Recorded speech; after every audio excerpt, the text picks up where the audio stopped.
নারীকে নষ্ট বলার অধিকার কোনো পুরুষের নেই, কেননা পুরুষের স্পর্শ ছাড়া নারী নষ্ট হয় না।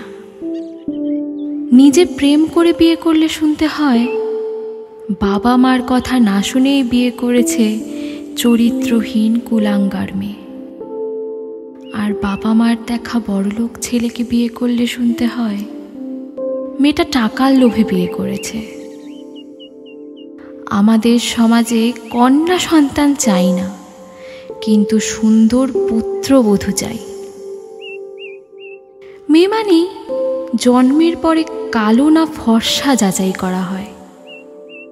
বাসি ভাতের প্রশংসা সবাই করে, কিন্তু বাস্তবে খোঁজে বিরিয়ানি। তেমনি এই সমাজে কালো মেয়ের প্রশংসা সবাই করে, কিন্তু বাস্তবে খোঁজে ফর্সা নারী।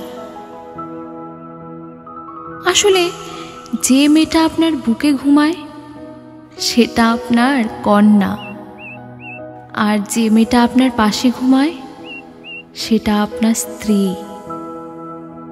যে মেয়েটা আপনার পাশের রুমে ঘুমায় সেটা আপনার আদরের বোন, আর যে মেয়েটা আপনার জন্যে ঘুম নষ্ট করে ভগবানের কাছে কেঁদে কেঁদে আপনার মঙ্গল কামনা করে সে মেয়েটা আপনার মমতাময়ী মা।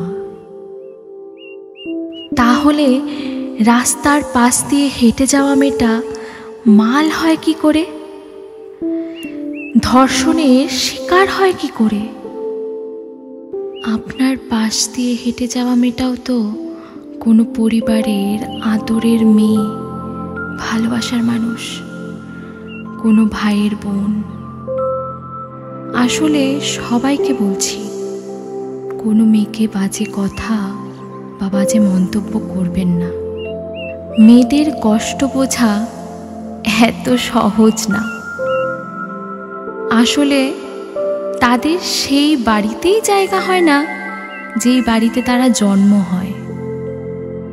মানুষ বড়লোক হলে ভুলে যায় সেও একদিন গরিব ছিল, শিক্ষক হলে ভুলে যায় সে একদিন ছাত্র ছিল। তেমনি অধিকাংশ মায়েরা শাশুড়ি হলে ভুলে যায় সেও একদিন বৌমা ছিল। একটা মেয়ে